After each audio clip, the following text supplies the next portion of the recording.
बता दें, आज तक संवाददाता चिराग घोटी मारौली के उस इलाके में पहुंचे जहां आफताब रहता था और वहां से श्रद्धा के शव के टुकड़ों को ठिकाने लगाने जंगल जाता था। देखिए, 1 घंटे में आफताब क्या करता होगा और कैसे जाता होगा, ये 1 घंटे की पूरी मिस्ट्री इस रिपोर्ट में देखिए। इस वक्त मैं दिल्ली के छतरपुर में मौजूद हूं। दरअसल छतरपुर पहाड़ी ये इलाका है जहां पर ये वो गली है जहां पर आफताब का घर है। ये आप देख रहे हैं जो ये वो मकान है जिसमें जो फर्स्ट फ्लोर है, पुलिस ने उसको सीज कर रखा है। ये आफताब का घर था जहां पर उसने 18 तारीख को यानी 18 मई को उसने इस घटना को अंजाम दिया, जिसमें उसने श्रद्धा की हत्या की। उसके बाद उसके कई टुकड़े किए और कई दिनों तक 20 से 25 दिनों तक वो टुकड़े फेंकता रहा। कई जगह पर फेंके, जंगल में फेंके, मेहरौली के जंगल में, गुरुग्राम के जंगल में।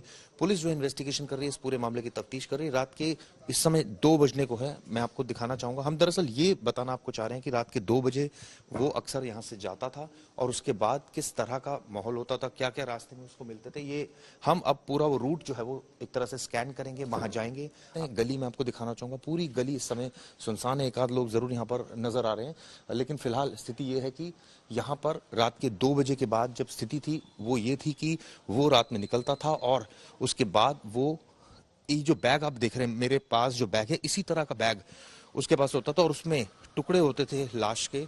और कई दिनों तक उसने ये तांडव जो है वो मचाया, यानी कि 20 से 25 दिनों तक वो यहाँ से निकला।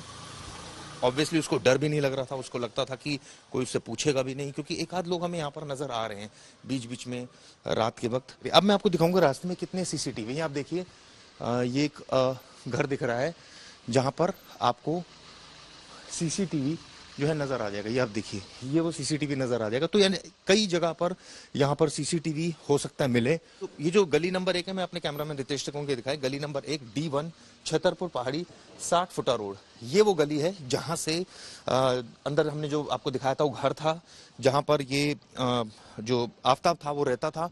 और उसके बाद यहाँ पर रहने के बाद उसने जो तांडव रचा वो हम सब ने ऑब्वियसली देखा। उसने बताया, हैवानियत की अपनी हदें पार की, उसने तमाम जानकारियां शेयर की।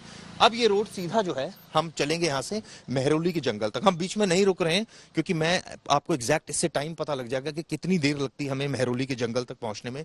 यहाँ पर उसने इसी समय का फायदा उठाया। उसने रात के अंधेरे में इस तरह का बैग लेकर वो जंगलों की तरफ गया। उसका मकसद यही था कि कोई उसको देखे ना, कोई टोके ना। हमें भी किसी ने नहीं टोका, कोई पुलिसकर्मी भी नहीं है, तो जाहिर तौर पर ये एक शायद वजह रही होगी कि उसका दुस्साहस बढ़ा और वो कई दिन तक ऐसा करता रहा। ये एक प्लॉट दिख रहा है, खाली प्लॉट है ये बिल्कुल इसके पास ही है प्लॉट। जितनी हम दूरी पर चले हैं, तकरीबन 700-800 मीटर की दूरी पर ये खाली प्लॉट है जहां पर ये अंदर आप देख रहे हैं कुछ जानवर, कुत्ते जो है वो मौजूद हैं। और ये जो खाली प्लॉट है, यहाँ पर आप देख सकते हैं कि ये रास्ते में हमें मिला है। यहाँ कुछ गाड़ियां पार्क हैं, कुछ ट्रक्स जो है जो आए हैं, जो माल लोड कर रहे हैं, जिन्होंने शायद ये करना होगा उनको, वो पार्क हैं। अब ये सामने आप देख रहे हैं जहां से ट्रक निकला है, ये हम ऑलमोस्ट जंगल के पास हैं। वो जंगल जहां पर 13 हड्डियां मिली, जहां पर कुछ और सबूत हो सकते हैं, फॉरेंसिक जांच होगी जिससे और स्थिति साफ हो पाएगी। ये वो जंगल है जहां पर आरोपी आया और सबसे पहले पुलिस यहां पहुंची। आप देखिए, यहां पर अब बैरिकेड लगा दिए गए हैं, इससे पहले कोई बैरिकेड नहीं थे यहां पर। और यहां पर जो हालात हैं वो मैं अब आपको अंदर के हालात दिखाने जा रहा हूं। वो मंजर, वो खौफनाक मंजर जो हम कोशिश करेंगे कैमरे से आपको दिखाने के लिए। मैं कहूंगा रितेश मेरे साथ आए।